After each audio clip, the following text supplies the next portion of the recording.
Hello दोस्तों और welcome to Vidya Aradhana academy. मेरा नाम है शौम्यजीत और मैं आपके साथ आज डिस्कस करने वाला हूं केवीपीवाई के previous year question series. Biology का एक ऐसा सेक्शन है जो हम आज डिस्कस करने वाले हैं जो बहुत ही इंटरेस्टिंग होता है, जो है कि ना सेल एंड बायोमोलिक्यूल्स। तो सेल्स एंड बायोमोलिक्यूल्स से क्वेश्चंस जो होते हैं वो बहुत ईजी होते हैं, लेकिन आपको थोड़ा सा कॉन्सेप्ट क्लियर रखना पड़ेगा। अभी देखते हैं कि सेल्स एंड बायोमोलिक्यूल्स से क्वेश्चंस कितने आते हैं। अगर हम देखें तो सेल्स एंड बायोमोलिक्यूल्स से आपको approximately 26%, almost 1/4 of the questions आते हैं। यहाँ से अगर आप देखेंगे तो एटलीस्ट 3 से 4 क्वेश्चन तो आपको ईजिली मिलेंगे, इफ़ नॉट मोर। यहाँ पे 2007 में 2 बार एग्जाम हुआ था, इसीलिए इतना लंबा ग्राफ दिख रहा है। तो सेल्स एंड मॉलिक्यूल्स से जो क्वेश्चंस आते हैं वो बहुत इंपॉर्टेंट होते हैं आपके स्कोरिंग के लिए, एंड अगर आप उसको करेक्ट कर लिए तो फिर आपका क्वालिफिकेशन तो बनता ही है। चलते हैं पहले क्वेश्चन की तरफ जो बहुत ही ईजी है। According to Watson Crick model, hydrogen bonding occurs between which of these two bases. आपको तो ये पता ही है, एडेनाइन के साथ थायमिन होता है और गुआनिन के साथ साइटोसिन होता है ना। तो ये देखिए यहाँ पे मैंने वो भी डाल के रखा है कि गुआनिन के साथ 3 हाइड्रोजन बॉन्डिंग हो रहा है साइटोसिन का, और एडेनाइन के साथ 2 हाइड्रोजन बॉन्डिंग हो रहा है थायमिन का। So answer is B, thymine and adenine. Correct. आगे बढ़ते हैं। Optical activity of DNA is due to its bases, sugars, phosphate और हाइड्रोजन बॉन्ड्स।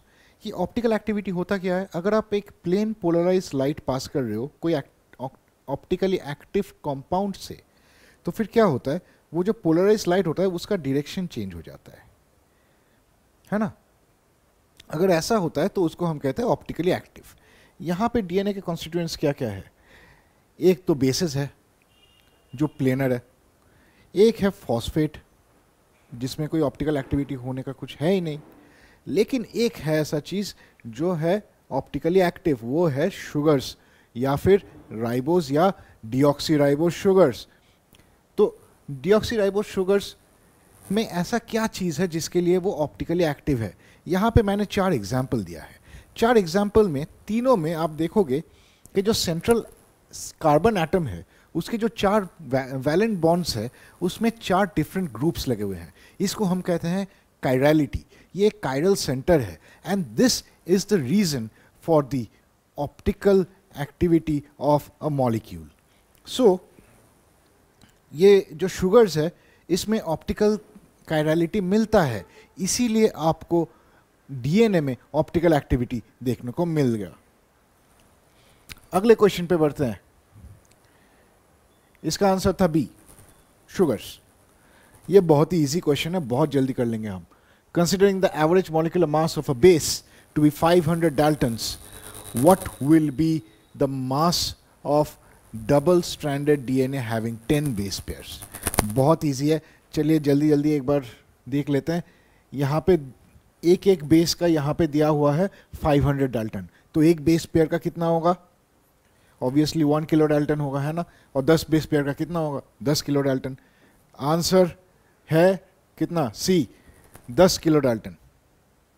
हमको बाकी ऑप्शंस देखने का जरूरत ही नहीं है, बहुत इजी है, ये मेंटल मैथ्स फ्री हो जाता है।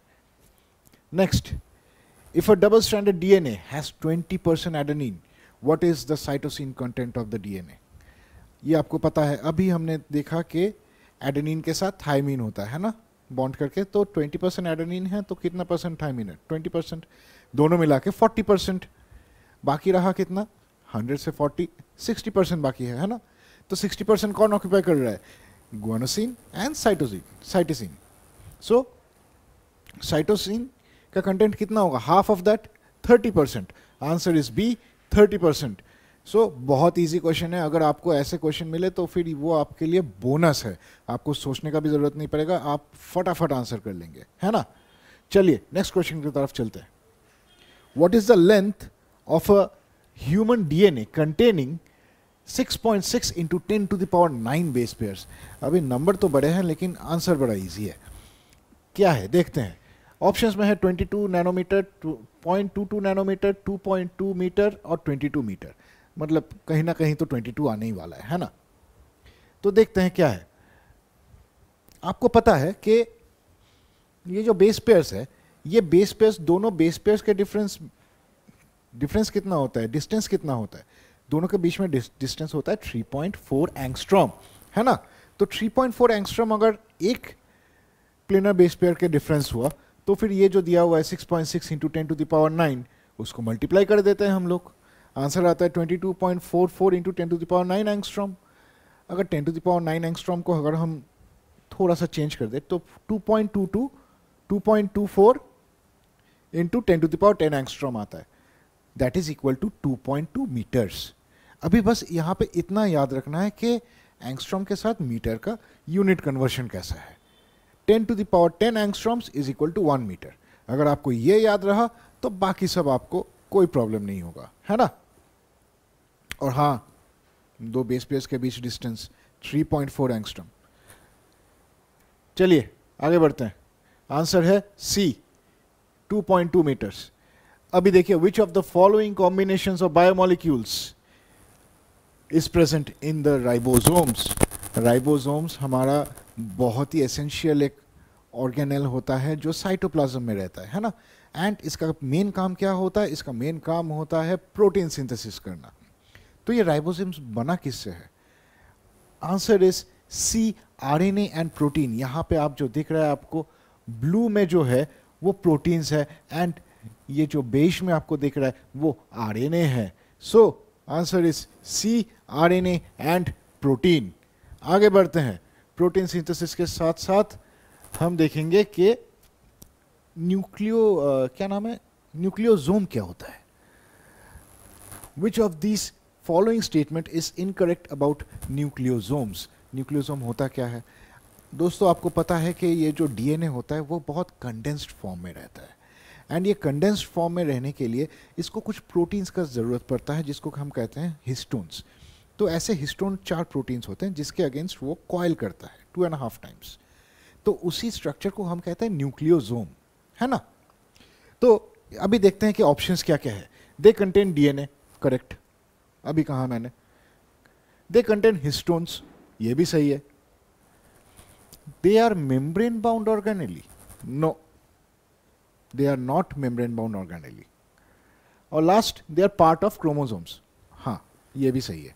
So which of this is incorrect? Option C, they are membrane bound organelles, they are not membrane bound organelles is the correct answer. Correct? ठीक है। चलिए नेक्स्ट क्वेश्चन चलते हैं। रेस्ट्रिक्शन एंडोन्यूक्लियसिस, अभी ये है क्या? रेस्ट्रिक्शन एंडोन्यूक्लियसिस है क्या? क्वेश्चन पढ़ने से पहले हम देखते हैं कि वो होता क्या है। अभी दोस्तों ऐसे कुछ एंजाइम्स होते हैं जो डीएनए को काटते हैं। तो कैसे काटते हैं? वो जो फॉस्फेट बॉन्ड्स है उसको तोड़ देते हैं। यही वैसा एक एंडोन्यूक्लियस, उसको हम एंडोन्यूक्लियस क्यों कह रहे हैं? क्योंकि वो एक डीएनए के बीच में से काट सकता है। अगर एक्सोन्यूक्लियस होता तो फिर डीएनए का जो एंड्स है वहां से वो काट सकता था। एक्सोन्यूक्लियस, न्यूक्लियस आपको पता है जो न्यूक्लियोटाइड्स काटता है। सो एक्सोन्यूक्लियस एक एक एंड से काटेगा, एंडोन्यूक्लियस डीएनए का कोई सीक्वेंस में जाके काटेगा, है ना। और रेस्ट्रिक्शन एंडोन्यूक्लियस क्यों? क्योंकि एक पर्टिकुलर सीक्वेंस होता है जो ये एंजाइम्स रिकॉग्नाइज कर पाते हैं डीएनए में, एंड वहां पे जाके ही वो काट सकते हैं डीएनए को, इसीलिए उसको रेस्ट्रिक्टेड एंडोन्यूक्लियस कहते हैं। अभी क्वेश्चन क्या है? Restricted endonuclease are enzymes that are used by biotechnologist to do what? Cut DNA as specific base sequences.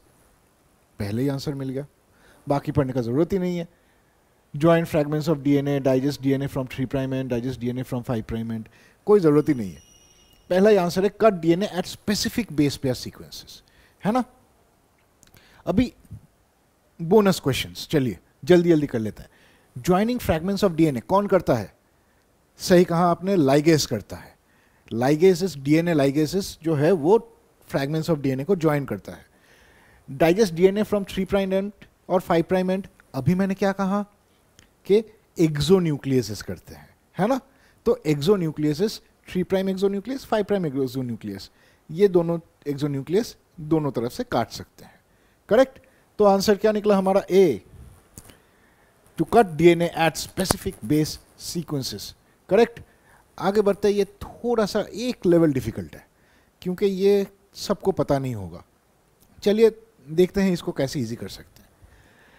Genomic DNA is digested with ALU1, ALU1, है ना, अ restriction enzyme which is a 4 base pair cutter. 4 base pair cutter मतलब 4 nucleotide के sequence को वो recognise कर सकता है।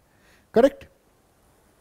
What is the frequency with which it will cut the DNA assuming a random distribution of bases in the genome?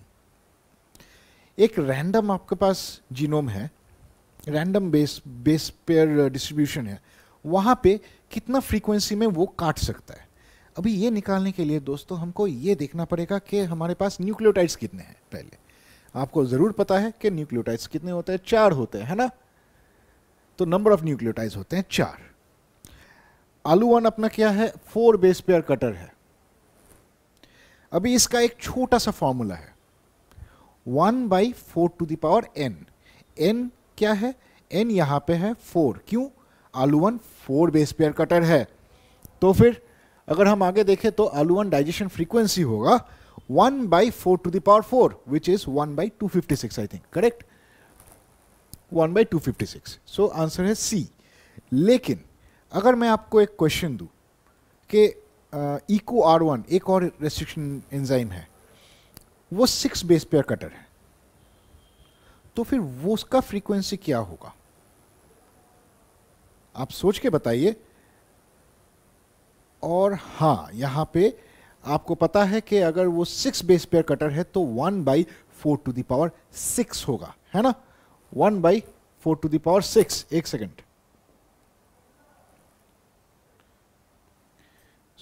मैंने कहा था EcoR1 ये 6 बेस पेयर कटर है, तो फिर इसका डाइजेशन फ्रीक्वेंसी कैसा होगा?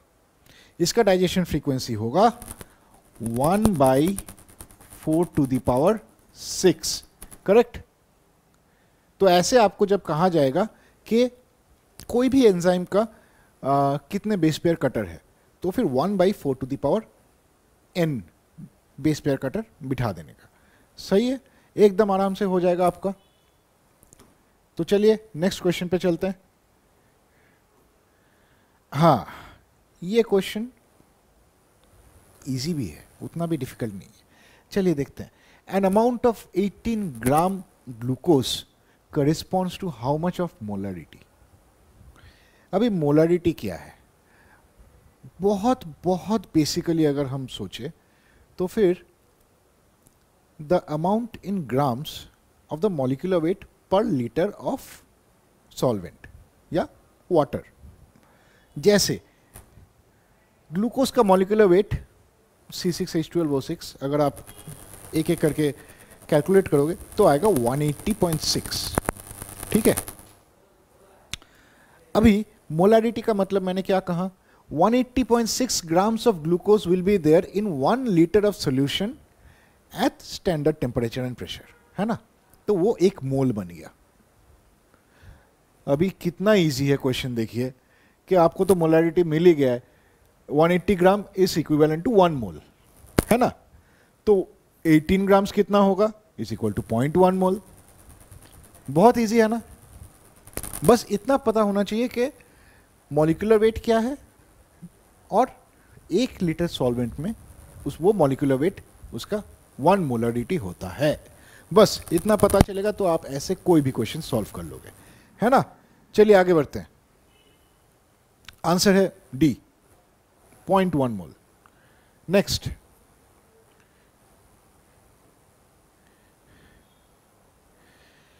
the process of transfer of electrons from glucose to molecular oxygen in bacteria and mitochondria is known as, ये हमने बहुत बार देखेंगे हम ये कि ग्लूकोज से ये जो इलेक्ट्रॉन्स ट्रांसफ़र होते हैं वो कौन से स्टेप में होता है, ऐसे बहुत बार क्वेश्चंस आ चुके हैं। ऑप्शन ए टीसीए साइकिल, नहीं। Option B oxidative phosphorylation. Option C fermentation, नहीं, फर्मेंटेशन में कोई transfer of electrons to molecular from molecular oxygen होता ही नहीं है। यहाँ पे मॉलिक्यूलर ऑक्सीजन बहुत कीवर्ड है ना। और लास्ट है ग्लाइकोलाइसिस। ग्लाइकोलाइसिस में भी मॉलिक्यूलर ऑक्सीजन काम नहीं आता है। तो ये स्टेप्स अगर देखोगे तो एरोबिक में ग्लाइकोलाइसिस, टीसीए साइकिल, फिर आता है electron transport system which is oxidative phosphorylation, है ना। ऑक्सीडेटिव फॉस्फोराइलेशन क्या होता है? और terminal oxidation is the metabolic pathway in which the cells use enzyme to oxidize nutrients. Oxidation of nutrients, in this case glucose, है ना, using terminal acceptors such as oxygen. Correct? So answer है B, oxidative phosphorylation. ठीक है, next question में चलता है। हाँ, same type का क्वेश्चन है, बहुत सिमिलर टाइप का। Proton motive force is created by pumping protons across which membrane. आपको पता है कि प्रोटॉन मोटिव फोर्स से अभी हमने देखा ऑक्सीडेटिव फॉस्फोराइलेशन हो रहा है, जहां पे आपको ऑक्सीजन टर्मिनल एक्सेप्टर होता है एंड इलेक्ट्रॉन पंपिंग हो रहा है, प्रोटॉन पंपिंग हो रहा है, यहाँ पे इलेक्ट्रॉन ट्रांसफर हो रहा है। तो वो कहां पे होता है? Trans Golgi network, endoplasmic reticulum, mitochondrial inner membrane या अर्ली एंडोसोमल मेम्ब्रेन। ये आपको बचपन से ही पता है कि ये सब जो होता है माइटोकॉन्ड्रियल इनर मेम्ब्रेन में होता है।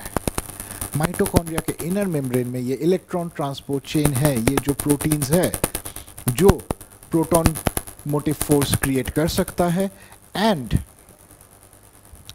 इलेक्ट्रॉन्स ट्रांसफर कर सकता है, thereby giving rise to ATP finally, है ना। तो आंसर है माइटोकॉन्ड्रियल इनर मेम्ब्रेन। यहां पे एक चीज है दोस्तों, आपको पता है कि ये माइटोकॉन्ड्रियल इनर मेम्ब्रेन जो आंसर है वो यूकैरियोट्स के लिए है ना। अगर हम बोले कि प्रोकैरियोट्स में क्या होता है, प्रोकैरियोट्स या बैक्टीरिया में ये सेम चीज होता है सेल मेम्ब्रेन में। याद रखना, प्रोकैरियोट्स में सेल मेम्ब्रेन में होता है, यूकैरियोट्स में माइटोकॉन्ड्रियल इनर मेम्ब्रेन में होता है। यहां पे सही आंसर है सी, माइटोकॉन्ड्रियल इनर मेम्ब्रेन। चलिए next question, which of the following are polysaccharides? Both are polysaccharides, है ना। बहुत इजी आंसर है। देखिए आपको cellulose and glycogen starch, cellulose glycogen starch तीनों ही पॉलीसैकेराइड है, लेकिन ग्लूकोज पॉलीसैकेराइड है क्या? नहीं। तो फिर ऑप्शन बी कटा। ऑप्शन सी में सेल्यूलोज पॉलीसैकेराइड है, करेक्ट। फ्रुक्टोज पॉलीसैकेराइड है क्या? नहीं, मोनोसैकेराइड है, तो ऑप्शन सी कट गया। ऑप्शन डी में है राइबोज एंड सुक्रोज, दोनों में से कोई पॉलीसैकेराइड नहीं है। सो फिर ऑप्शन ए में क्या है? Cellulose and glycogen. आप यहां पे स्ट्रक्चर्स भी देख सकते हो, स्टार्च, ग्लाइकोजन और सेल्यूलोज का देखे रखा है मैंने।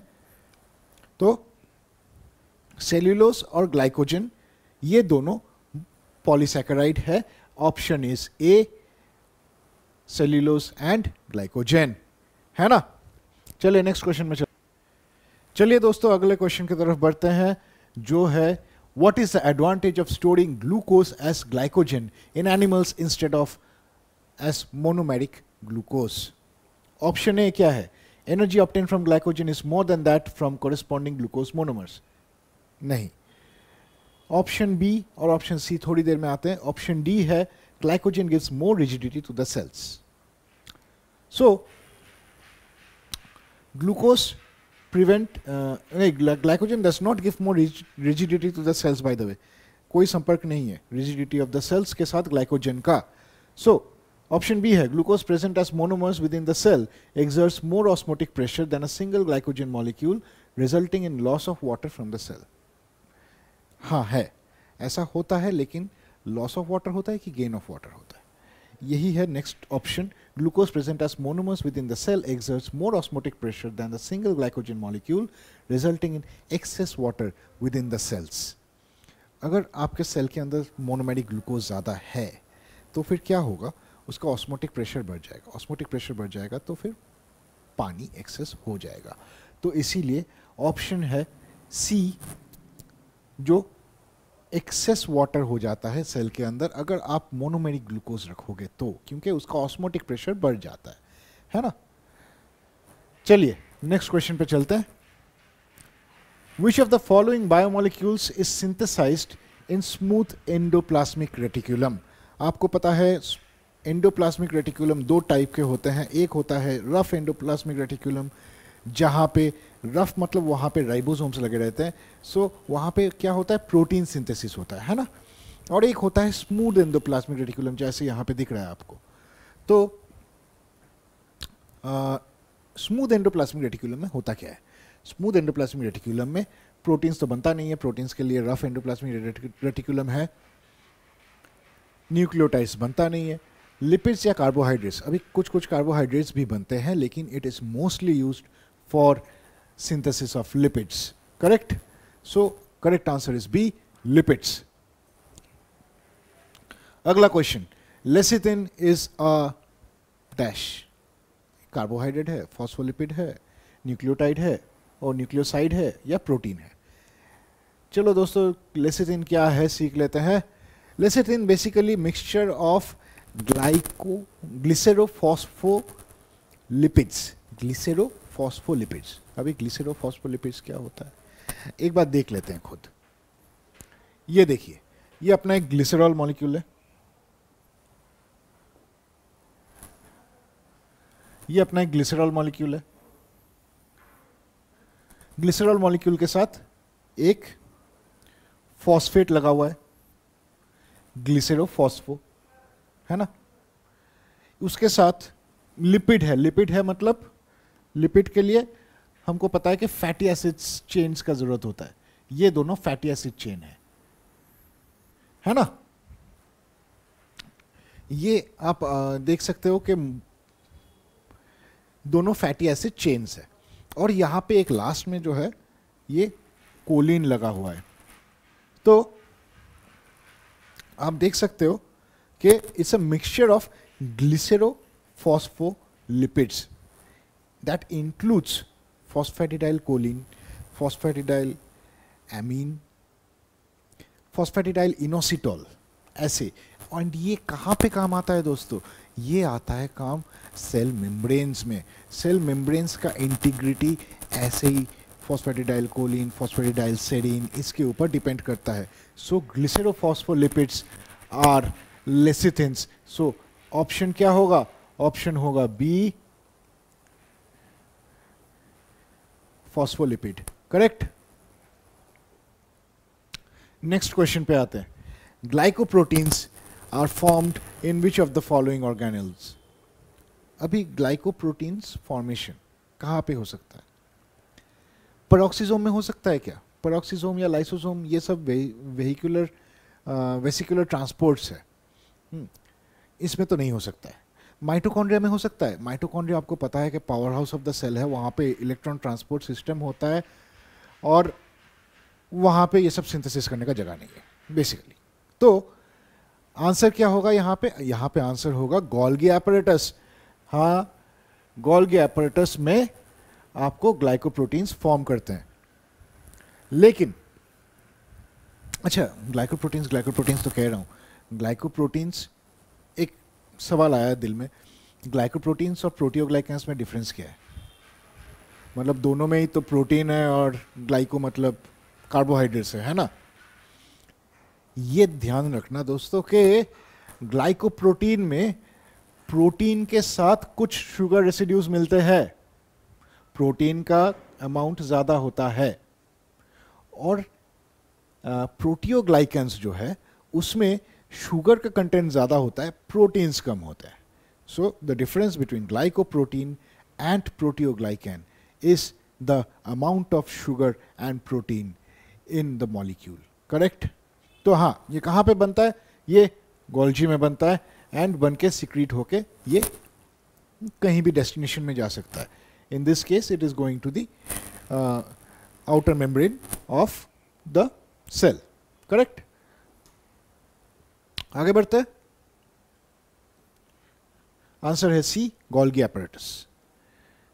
हाँ, which of the following human cells lack a nucleus, ये आपको बचपन से ही पता है. आंसर है मैच्योर एरिथ्रोसाइट. न्यूट्रोफिल बोलिए, न्यूरॉन बोलिए, केराटिनोसाइट बोलिए, सबके पास न्यूक्लियस है अपना अपना. लेकिन मैच्योर आरबीसीज में कोई न्यूक्लियस होता नहीं है. सो इसके साथ ज़्यादा टाइम नहीं लेंगे. आंसर है सी, मैच्योर एरिथ्रोसाइट. आगे बढ़ते हैं. विच of the following is substrate for carbonic anhydrase. Carbonic anhydrase, अच्छा नाम तो बड़ा इंटरेस्टिंग है, नाम से पता करते हैं. कार्बोनिक कहाँ से आ रहा है? कार्बोनिक एसिड से. कार्बोनिक एसिड कहाँ से बनता है? कार्बन डाइऑक्साइड से. केमिस्ट्री में पढ़े होंगे आप. सो कार्बन डाइऑक्साइड आंसर है क्या? यहाँ पे है ना, option B carbon dioxide. Answer यहीं पे मिल गया. चलिए थोड़ा सा डिटेल में देख लेते हैं कि काम क्या करता है ये कार्बोनिक एनहाइड्रेस. हाँ, यहाँ पे देखिए कि सेल्स से CO2 निकलते हैं तो ब्लड में कार्बोनिक एनहाइड्रेस इसको कार्बोनिक एसिड में कन्वर्ट कर देता है, कार्बन डाइऑक्साइड को. अभी ये कार्बोनिक एनहाइड्रेस जो है, कार्बोनिक एसिड जो है, वो बाइकार्बोनेट और प्रोटॉन बन के ट्रांसपोर्ट होता है लंग्स पे. लंग्स पे कार्बोनिक एनहाइड्रेस क्या करता है? उसको वापस CO2 and H2O बना देता है. तो वापस अगर CO2 and H2O बन गया तो फिर वो CO2 लंग से डिफ्यूज करके एक्सहेल हो सकता है. So carbonic anhydrase is one of the most important enzymes in our respiratory pathway, है ना. सो कार्बोनिक एनहाइड्रेस के बारे में हम लोगों ने सीख लिया. आंसर है बी, कार्बन डाइऑक्साइड. नेक्स्ट, हम ब्लड के बारे में बात कर रहे थे तो धीरे धीरे हम हेमोग्लोबिन के बारे में सीखते हैं कि the role of haemoglobin. Haemoglobin करता क्या है? ये भी हम बहुत पहले सीख चुके हैं. It does not store oxygen in muscles. Actually nothing stores oxygen in muscles. Does not convert CO to CO2. Does not convert CO2 to carbonic acid. ये किसका काम है? कार्बोनिक एनहाइड्रेस, है ना. तो आंसर है B, it helps transport oxygen to different parts of the body. Option है B. And आगे बढ़ते हैं. ये बहुत इजी क्वेश्चन था. इसके बाद जो है वो भी काफ़ी इजी क्वेश्चन है. Maximum number of oxygen molecules that can bind to one molecule of haemoglobin. Haemoglobin is the protein that binds the oxygen molecules for breathing and respiration, है ना. तो कितने होते हैं? अगर आप देखोगे तो हेमोग्लोबिन का ऐसे 4 यूनिट्स होते हैं, 2 अल्फा और 2 बीटा. एंड उसमें 4 आयरन्स होते हैं. हीमोग्लोबिन, ग्लोबिन क्यों? क्योंकि ग्लोब्यूलर फॉर्म होता है. और हेमो क्यों? हेम से आता है. हेम मीन्स आयरन. सो 4 आयरन होते हैं. 4 आयरन होते हैं यहाँ पे हेमोग्लोबिन के प्रोटीन में. एंड ये 4 आयरन जो होते हैं वो एक एक ऑक्सीजन पकड़ सकते हैं. तो 4 iron 4 oxygen. The answer is option C, 4 oxygen molecules, है ना. Which of the following is not an enzyme. ये बहुत ही ईजी क्वेश्चन है. अगर आप देखेंगे तो लाइपेस लिपिड को ब्रेक करता है, एंजाइम है. एमाइलोस को ब्रेक करता है, एंजाइम है. बिलीरुबिन या ट्रिप्सिन, ये दोनों में से कौन सा होगा? ट्रिप्सिन आपको पता है कि हमारे डाइजेस्टिव सिस्टम में है, प्रोटीज है ना. तो आंसर है bilirubin. Option D, bilirubin. Bilirubin का काम क्या है? ये दिखता ऐसे है. बिलीरुबिन बेसिकली एरिथ्रोसाइट्स को, रेड ब्लड सेल्स को डिग्रेड करने में, हीमोग्लोबिन को डिग्रेड करने में हेल्प करता है. सो अगला क्वेश्चन बहुत ही ईजी है. एंड यहाँ पे हम देखेंगे कि विच of the following molecules is a secondary metabolite. Secondary metabolite होता क्या है? सेकेंडरी मेटाबोलाइट है वो मेटाबोलाइट्स जो हाउसकीपिंग मेटाबॉलिज्म में काम नहीं आता. जैसे एग्जाम्पल लीजिए, यहाँ पे एथेनॉल या लैक्टेट है या साइट्रिक एसिड है. आप देख सकते हो कि ये सारे रेस्पिरेशन के काम आता है. ये ग्लूकोज से ATP लाने के लिए काम आता है. सो ये बहुत ही इंपॉर्टेंट मेटाबोलाइट्स है. लेकिन सेकेंडरी मेटाबोलाइट्स ऐसे हैं जिसका कुछ स्पेसिफिक फंक्शन होता है फॉर डिफेंस और फॉर एडाप्टेशन, ऐसे कुछ. तो यहाँ पे जो ऑप्शन है पेनिसिलिन, पेनिसिलिन के बारे में हम थोड़ा बात करते हैं. By the way correct answer है पेनिसिलिन. तो पेनिसिलिन के बारे में एक छोटा सा स्टोरी बता सकते हैं हम कि अलेक्जेंडर फ्लेमिंग नाम के एक साइंटिस्ट थे. वो ऐसे ही एक दिन ये जो प्लेट है इसमें बैक्टीरिया ग्रो करके चले गए थे छुट्टी पे. तो जब वापस आए तब देखा कि यहाँ पे कुछ तो फंगस ग्रो कर रहा है एंड वो फंगस के आसपास कोई बैक्टीरिया ग्रो नहीं किया है. तो उसी से उनको आइडिया मिला कि ये फंगस से कुछ तो ऐसा केमिकल निकल रहा है जो बैक्टीरिया को ग्रो करने नहीं दे रहा है. एंटीबायोटिक नाम आया उसका. वंडर ड्रग था अपना पेनिसिलिन बहुत सालों तक. So penicillin is a secondary metabolite use for defence mechanism against bacteria.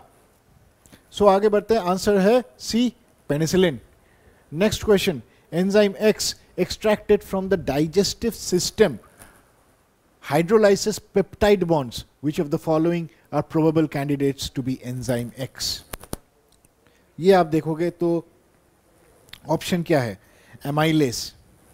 Amylase क्या करता है? बहुत बार देख चुके हैं हम लोग. एमाइलेस स्टार्च या फिर कार्बोहाइड्रेट ब्रेक डाउन करता है. कार्बोहाइड्रेट्स में पेप्टाइड बॉन्ड्स नहीं होते. Lipase, lipase lipid break down करता है, उसमें भी पेप्टाइड बॉन्ड्स नहीं होते. Maltase, maltase malt, maltose. So maltose break down करने के लिए वहाँ पे भी प्रोटियोलाइटिक बॉन्ड्स नहीं होता है. यहाँ पे सबसे बड़ा क्लू क्या था पता है? From the digestive system. Digestive system जब भी देखोगे आप, आपको ट्रिप्सिन, पेप्सिन इनका नाम याद आएगा. सो ऑप्शन है सी ट्रिप्सिन, जो प्रोटीएज है एक, इसीलिए वो पेप्टाइड बॉन्ड्स काट सकता है. Correct. Next question. Given below are 4 schematic that describe the dependence of rate of an enzyme on temperature. Which of the following combination is true for thermophilic and psychrophilic organisms?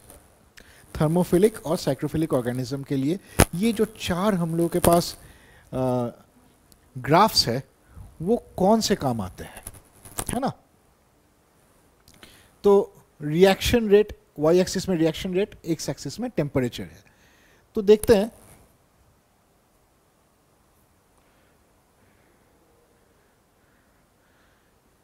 कि reaction rate के साथ temperature अगर ऐसे जा रहा है तो फिर वो क्या है, एकदम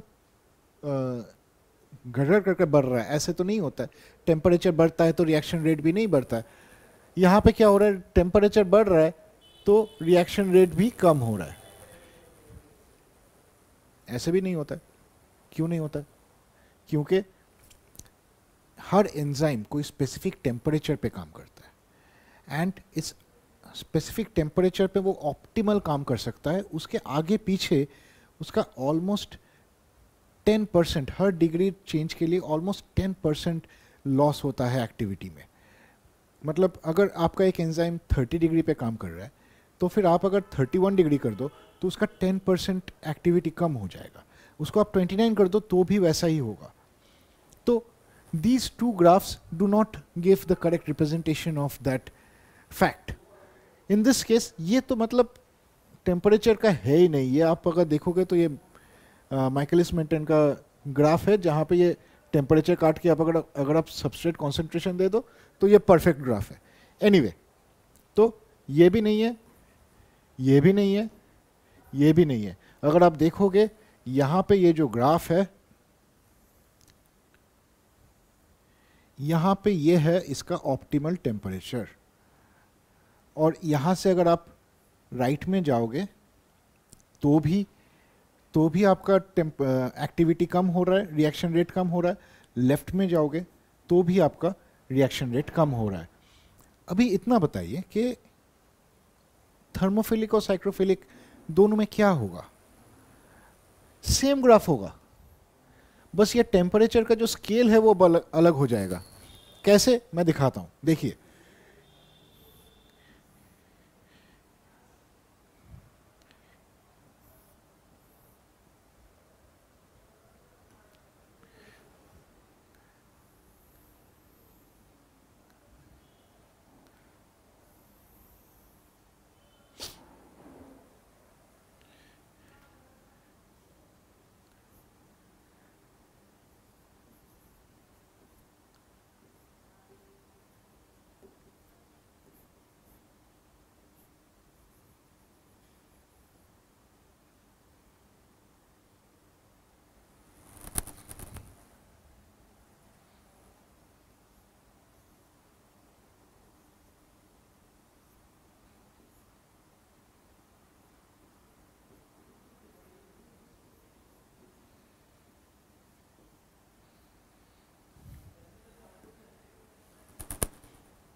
ये देखिए,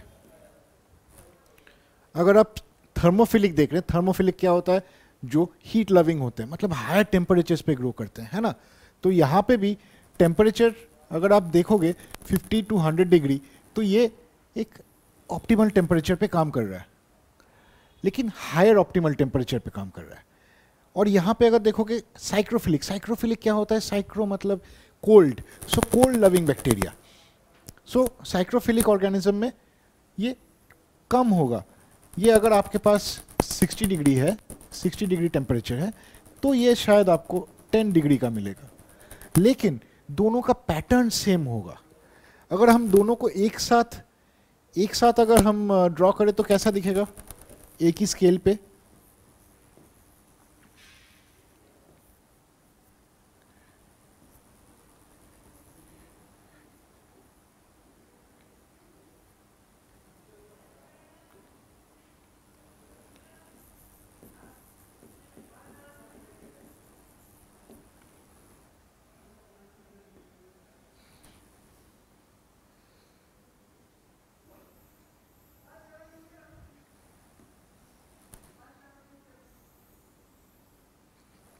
कुछ ऐसा दिखेगा। यहाँ पे है अपना साइक्रोफिलिक और यहाँ पे अपना थर्मोफिलिक। सो एक ही टेम्परेचर ग्राफ पे अगर हम ड्रॉ करेंगे तो देखोगे कि साइक्रोफिलिक पहले आता है, आके ये ड्रॉप कर जाता है, और फिर थर्मोफिलिक आता है एंड ड्रॉप कर जाता है। सो दोनों का पैटर्न सेम है, बस थोड़ा सा ग्राफ में डिस्ट्रीब्यूशन अलग है ना। सो यहाँ पे आंसर क्या होगा, आंसर है D, R and R. R मतलब ये वाला, है ना। आंसर डी, एकदम सेम टू सेम क्वेश्चन है ये, just same to same question है। ध्यान से देखिए, solid and dotted lines represent the activities of pepsin and salivary amylase enzymes of the digestive tract respectively. Which of the following graphs best represent their activity versus pH? तो हमने देखा temperature के लिए क्या होता है, एक ऑप्टिमल टेम्परेचर होता है जिस पे वो काम कर सकता है, अगर इधर उधर गए तो उसका एक्टिविटी घटता रहता है। सेम चीज़ होता है पीएच के लिए। एंड याद रखना दोनों ग्राफ्स का पैटर्न एकदम सेम है। तो यहाँ पे देखिए, पहला वाला अगर हम देखें तो क्या है, सॉलिड वाला कौन सा है, पेप्सिन है। पेप्सिन याद रखिए कि कहाँ पे काम करता है, डाइजेस्टिव जूस। डाइजेस्टिव जूस बहुत ही एसिडिक होता है। एंड यहाँ पे देखिए पीएच दिया हुआ है 1 to 5, 1 to 5 के बीच ये पेप्सिन काम कर रहा है, एकदम परफेक्ट है। दूसरा वाला डॉटेड लाइन क्या है, एमाइलेस। एमाइलेस क्या है, एमाइलेस थोड़ा सा बेसिक काम करता है, बेसिक पीएच में काम करता है। तो फिर यहाँ पे देखिए एक दूसरा ग्राफ है, एकदम सेम टू सेम। तो ऑप्शन हमको एक करेक्ट है ना। बाकी हम देखेंगे भी नहीं, ये सब देखने का कोई ज़रूरत ही नहीं है। हमने सीख लिया है कि अगर टेम्परेचर और पीएच दोनों को अगर हम वैरी करें तो फिर आपको एक बेल शेप्ड कर्व मिलेगा, जहाँ पे एक ऑप्टिमम टेम्परेचर पे एंजाइम का एक्टिविटी बेस्ट होता है। Optimum temperature and pH, correct. So यहाँ पे ऑप्शन है ए, है ना, करेक्ट ऑप्शन ए। बहुत इजी हो गया ना। चलिए एक और एंजाइम का क्वेश्चन करते हैं, जो है 25,000 Dalton protein contains a single binding site for a molecule और लिगैंड। लिगैंड कहते हैं हम इसको, जो एंजाइम्स पे जाके बाइंड कर रहे हैं। अभी ये लिगैंड का साइज क्या है, 2500 डाल्टन, ठीक है। एज्यूमिंग हाई एफिनिटी, मतलब एक लिगैंड अगर एक एंजाइम के पास आया तो वो बाइंड करेगा ही। High affinity and physiological irreversible binding, एक बार बाइंड कर गया तो वो खुलेगा नहीं, तो वो बाइंड करके ही रहेगा। The amount of the ligand required to occupy all the binding sites in 10 milligram of protein is कितना होगा, 25,000 डाल्टन का प्रोटीन है और लिगैंड का मॉलिक्यूलर वेट है 2500 डाल्टन। सही है, आगे बढ़ते हैं। 10 मिलीग्राम ऑफ प्रोटीन में आप ऐसे ही सोचिए ना, मतलब इतना सोचने का ज़रूरत ही नहीं है, ऐसे ही सोचिए कि 25,000 अपना प्रोटीन है, मतलब एंजाइम का साइज है 2500 लिगेंड का साइज है। तो अगर आपको 10 यूनिट प्रोटीन, मतलब 10 यूनिट ऑफ वेट प्रोटीन लेंगे तो 1 यूनिट ऑफ लिगेंड चाहिए होगा, है ना।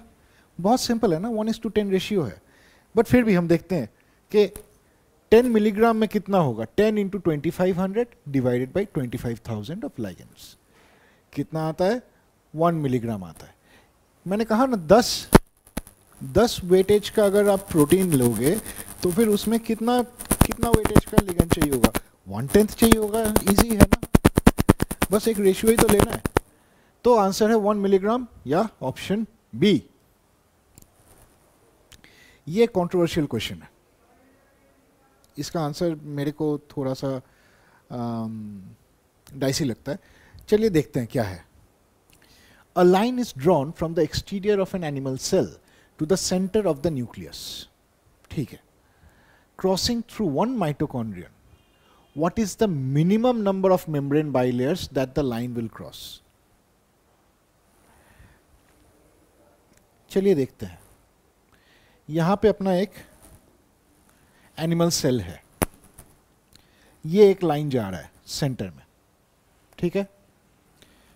तो यहां पे एक मेम्ब्रेन बाइलेयर क्रॉस करेगा। माइटोकॉन्ड्रियन याद कीजिए कि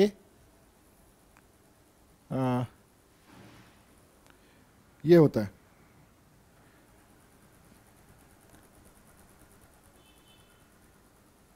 ऐसे दिखता है ना।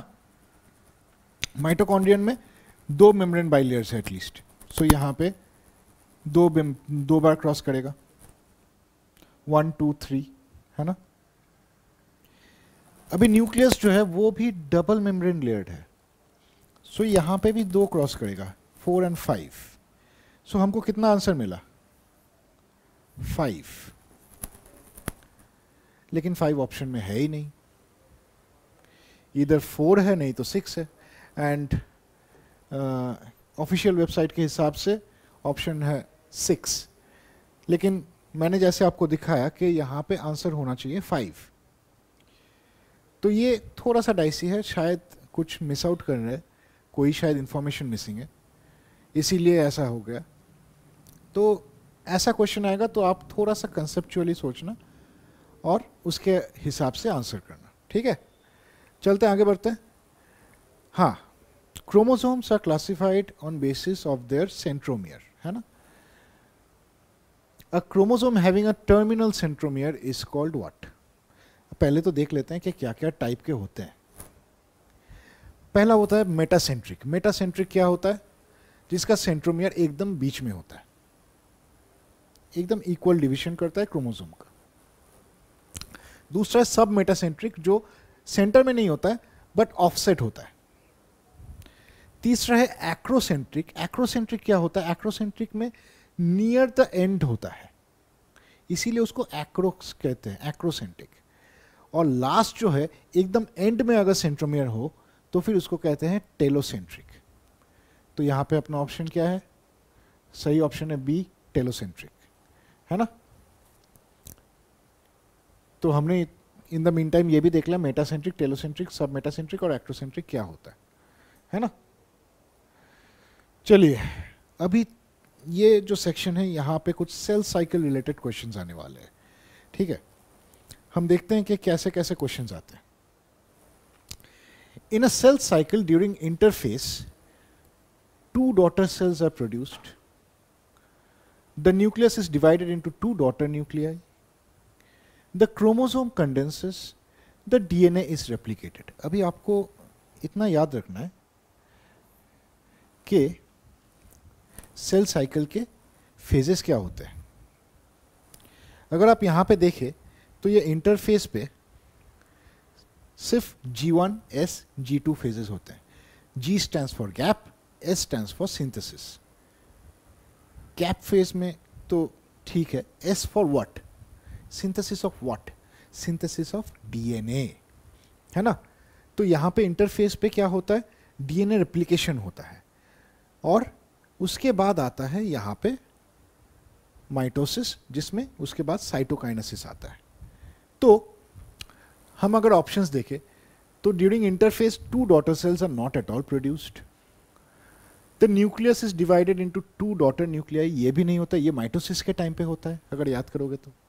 द क्रोमोसोम कंडेंसेस, कंडेंसेशन भी यहाँ पे नहीं होता है, वो माइटोसिस के फर्स्ट स्टेज में होता है। And the last is DNA is replicated, which is the correct answer, DNA is replicated. चलिए आगे बढ़ते हैं, धीरे धीरे सेल साइकिल में घुस रहे हैं हम। तो सेल साइकिल में नेक्स्ट क्वेश्चन आ रहा है, द न्यूक्लियस, एकदम सिमिलर क्वेश्चन, ये पिछले क्वेश्चन की तरह एकदम सिमिलर है, लेकिन इसमें 2 मार्क्स दिया गया था। The nucleus of a diploid organism contains 3 nanogram of DNA in G1 phase. Which one of the following statements describes the state of cell at the end of S phase? याद कीजिए कि कोई nuclear division नहीं होता है, लेकिन DNA replication होता है।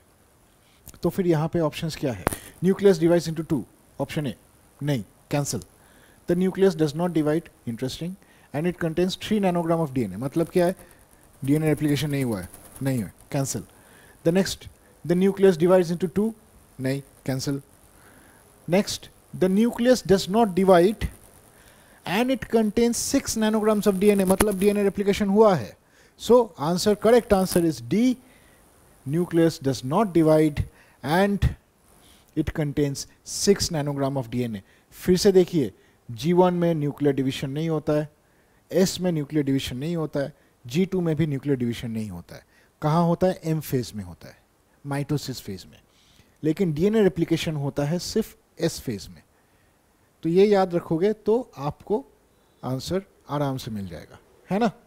Next question, which one of the following sequences of events correctly represent mitosis?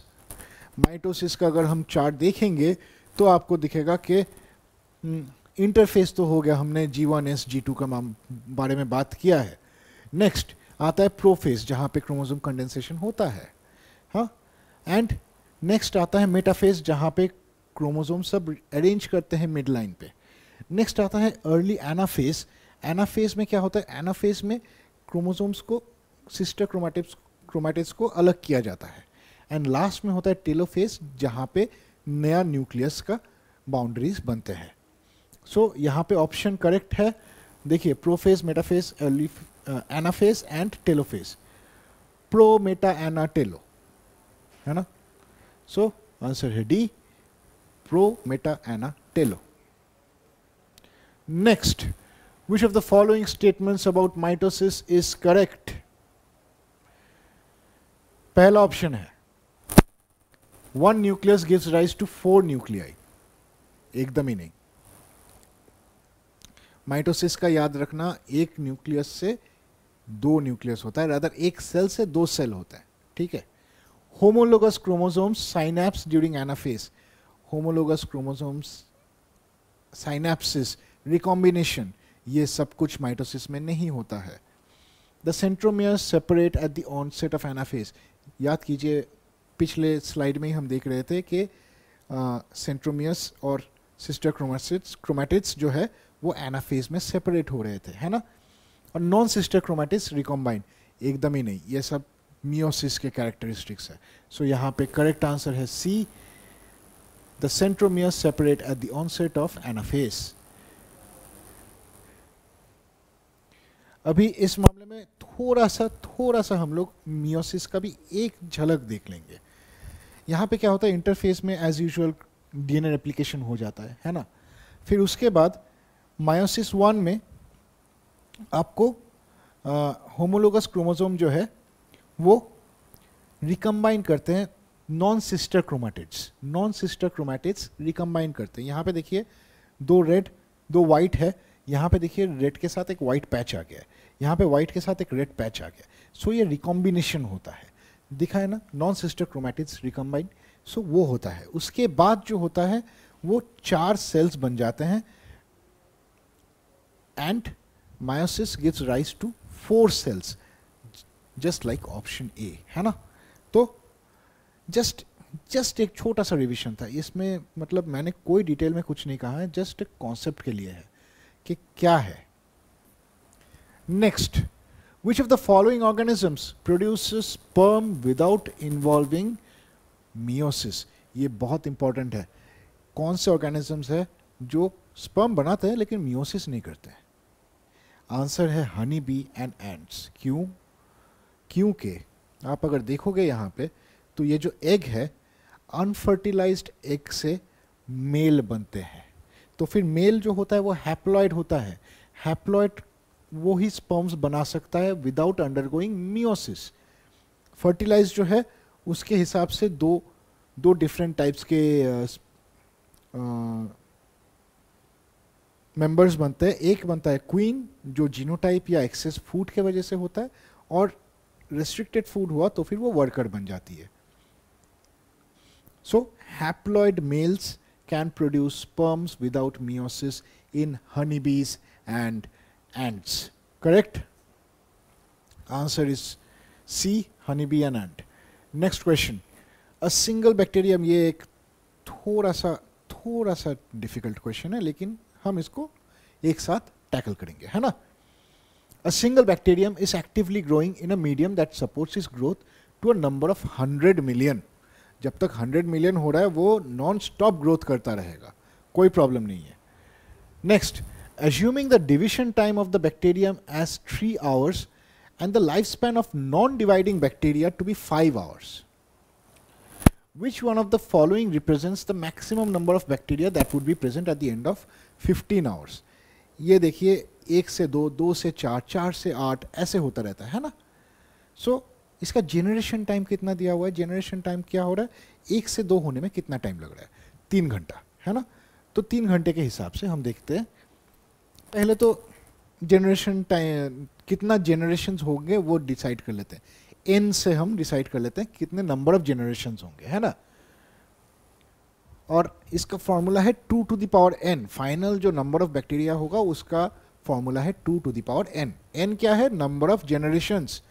Generation time के हिसाब से हम कैलकुलेट करते हैं। देखिए पहले 0 था, 0 से 3 हुआ 1 जनरेशन, 3 से 6 2, 6 से 9 3, 9 से 12 4, 12 से 15 5। सो 5 जनरेशन हुआ है हम लोगों का। सो 2 to the power 5 होगा, है ना। 2 to the power 5 कितना आता है? n equal to 5 हुआ तो 2 to the power 5 32। Answer is D 32। Correct? समझ में आया आपको? बस इतना याद रखना है, 2 to the power n is the number of bacteria after n generations। So number of generations कैसे निकालोगे वो भी बहुत इजी है, ऐसे कैलकुलेट कर लो कि कितने जनरेशन्स हो रहे हैं। नेक्स्ट, और हमारे पास क्वेश्चन नहीं है तो आज के लिए इतना ही काफ़ी है। Thank you so much for आप हमारे साथ रहने के लिए और अटेंशन देने के लिए आपका, और अगले वीडियो में मिलते हैं, तब तक टेक केयर।